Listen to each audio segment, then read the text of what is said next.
happen within the administration. It is a result of them trying to keep things on track, that they happen, quote, in spite of the president.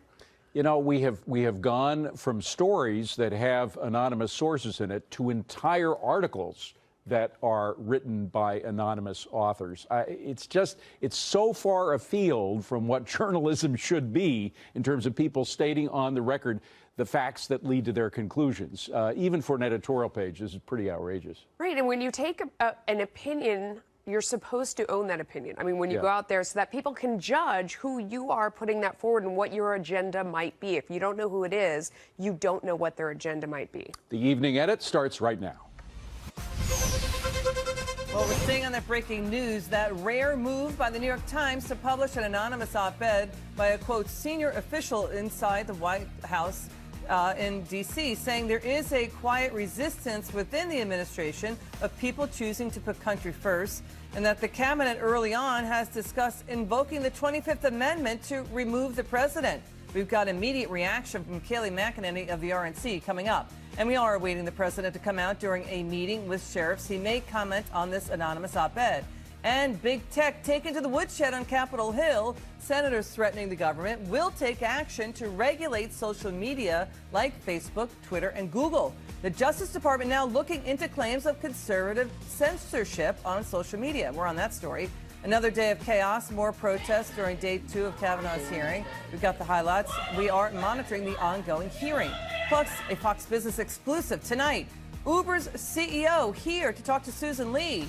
He has to prove to Wall Street that Uber is ready to go public despite a deluge of controversy and scandal. And a story flying under the radar. President Trump plans to chair a UN Security Council meeting to take on Iran. You heard me right, the UN, a place that President Trump has blasted for wasteful spending and ineffectiveness. We've got that story. Well, thank you so much for joining us. Thank you for watching. Money, politics, we've got the debate behind tomorrow's headlines. I'm Elizabeth McDonald. The Evening Edit starts right now.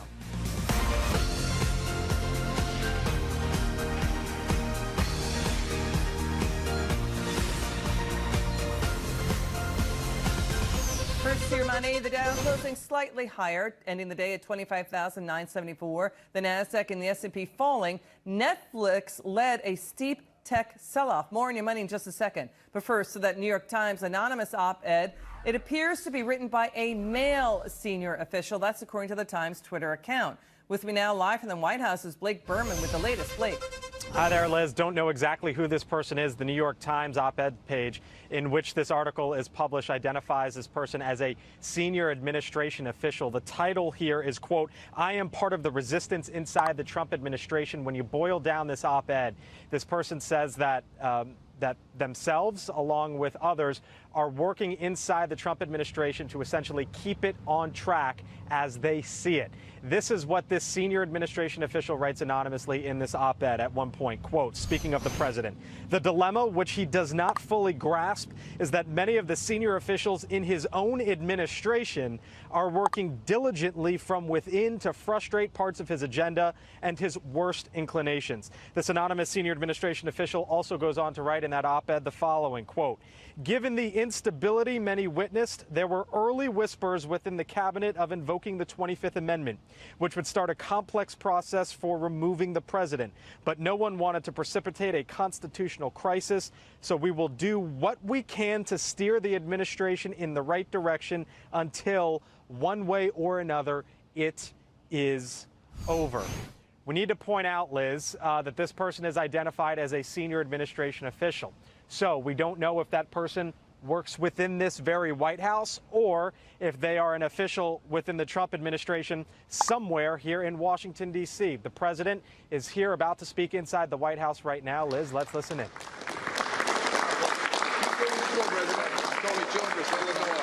Great job. Keep up the good work. Thank you, everybody.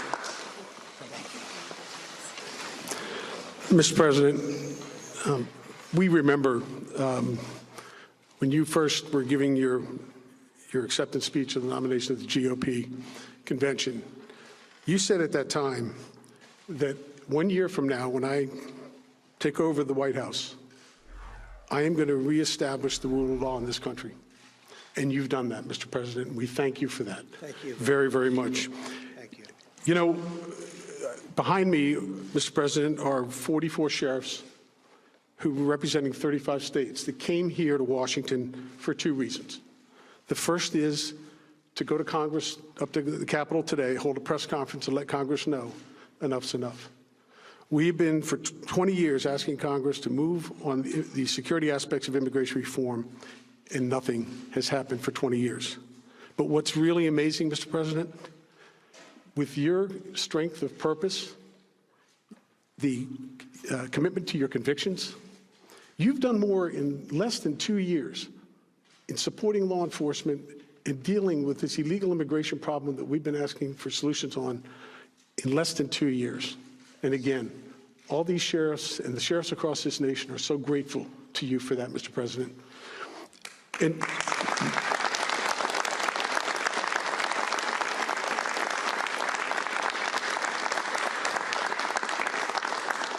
like so many of the promises that you made, you have come through, and the energy that you've put behind law enforcement in supporting us on our partnerships with 287G, going after MS-13 and getting them out of our neighborhoods, to building the wall, Mr. President,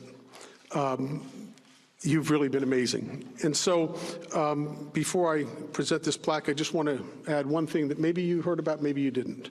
But when we were on the Hill today, we announced that the National Sheriff's Association has done a crowdfunding page to raise money and mobilize the citizens of this nation to get behind you, to get behind the sheriffs, to build this wall. So in having said that, I would like to present this to you, Mr. President, because it's not surprising for any of the sheriffs who are here that shortly after you took office, people started saying, the citizens and members of the media saying, there's a new sheriff in town.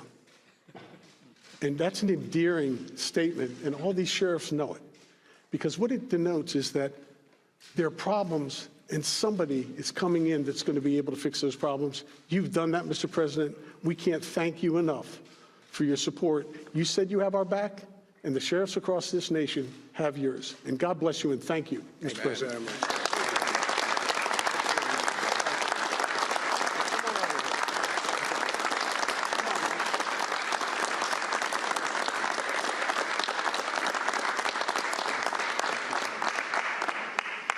Well, that's really nice. This is an honor because when I was running, I think number one on our list was law enforcement, taking care of law enforcement, working with law enforcement. And really, we have to create guidelines and principles for the incredible job you've done. And you've done an amazing job. And I will tell you, a lot of times you're scorned and you're looked at by the media because the media is very dishonest, much of it in this country, very, very dishonest. And the job that you've done in light of all of the things that you have to go through, I guess a little bit like me also, but I will say that you have been really outstanding, incredible people. Crime statistics are down. We're really doing well, other than you take a couple of places on a nation where they have different policies than what we would put, and you know where I'm talking about. But there are a couple of places they don't believe in what we believe. But we have together done something very special. I also remember so well, Sheriff, when we were together, I said, we're going to get you a lot of military equipment that you weren't able to get, and it was sitting in warehouses all over the country, and in many cases, Mike, in other countries. You remember. And we brought it back home, and you were able to get great military equipment like you couldn't afford to buy in your budgets, and we gave it to you, and it protected a lot of people. We have a lot of people living today in your profession that would not, frankly, be around right now without the protection of that kind of equipment that we have sitting around waiting and doing nothing and just drawing dust.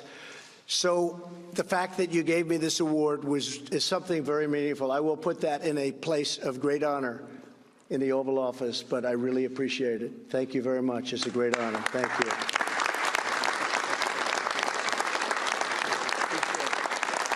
Thank you all.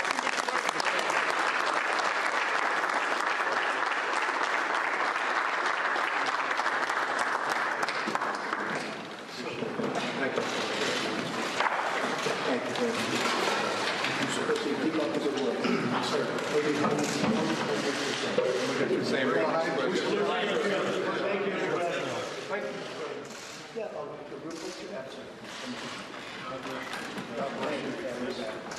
Liz, you're hearing there the President of the United States at an event with sheriff's officers here inside the White House. One of the big questions is whether or not the President will answer any questions from the press pool inside that event. Of course, the biggest question will be about this New York Times op-ed. I'll send it back to you in case you want to dip in and listen to the President. Blake, and we're going to need you to monitor the press pool. We want to know what are the questions and what the President says about this anonymous bombshell op-ed by a senior White House official, apparently a man, who is alleging a bunch of things about the president, including that there were early whispers that amongst cabinet members to invoke the 25th Amendment to remove President Trump.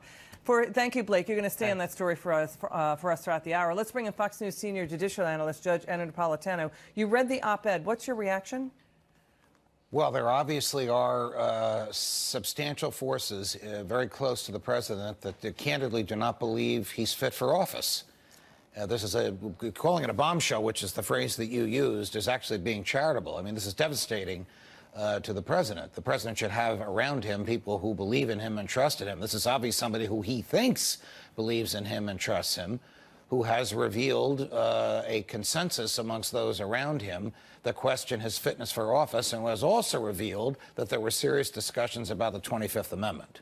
You know, so in the piece, whoever the writer is says we want the administration to succeed. They bring up that the president is, in their mind, anti-trade and anti-democratic. They say the root of the problem is the president's amorality. He's not moored to discernible first principles, and that he acts in a manner detrimental to the health of the republic. That is as serious an allegation as could be. That is a code phrase for worthy of impeachment. If he's acting in a manner, in the opinion of this writer, whoever it is, acting in a manner injurious to the health of the republic. And as Melissa Francis just sort of pointed out earlier in the hour, opinions, usually you own the opinion with your name on it. Let's listen to the president. Today than at any point ever in our history. We've created 400,000 manufacturing jobs. Manufacturing jobs are growing at the fastest pace in more than 30 years. Economic growth last quarter was 4.2%. And as you people know, it was headed down big, and it was a low number, very low number. It would have been, in my opinion, it would have been less than zero. It was heading to negative numbers. New employment claims recently hit think of that, the unemployment picture in the country is the best it's been in 49 years. African-American unemployment lowest in the history of our country. Asian American unemployment lowest in the history of our country. Hispanic American unemployment lowest in the history of our country. I mean, I'm just looking at these, just point after point. Under my administration, veterans unemployment reached its lowest in many, many years. Let's see, almost 3.9 million Americans have been lifted off food stamps just since my election. Then you go into all of the benefits that we got from the tax cuts. All of you people benefited tremendously from the tax cuts. You go into regulation cuts. You go into right to try. Right to try is where you have the right, if a person's terminally ill, you have a right to go and try and see whether or not a drug that's not approved yet can be used and utilized. They didn't allow that. Point after point, getting rid of the individual mandate, the most unpopular thing there is in Obamacare, coming up with new health care plans. We've never had a period, even if you look at the Olympics, the World Cup, you just saw them, they were in my office, got the World Cup. Nobody has, and we have started the wall. Nobody has ever done in less than a 2-year period what we've done. So when you tell me about some anonymous source within the administration, probably who's failing and probably here for all the wrong reasons, no.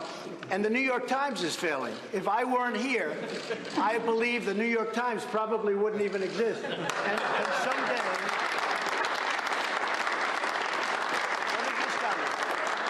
and someday when I'm not president, which hopefully will be in about 6.5 years from now, the New York Times and CNN and all of these phony media outlets will be out of business, folks. They'll be out of business because there'll be nothing to write, and there'll be nothing of interest. So nobody has done what this administration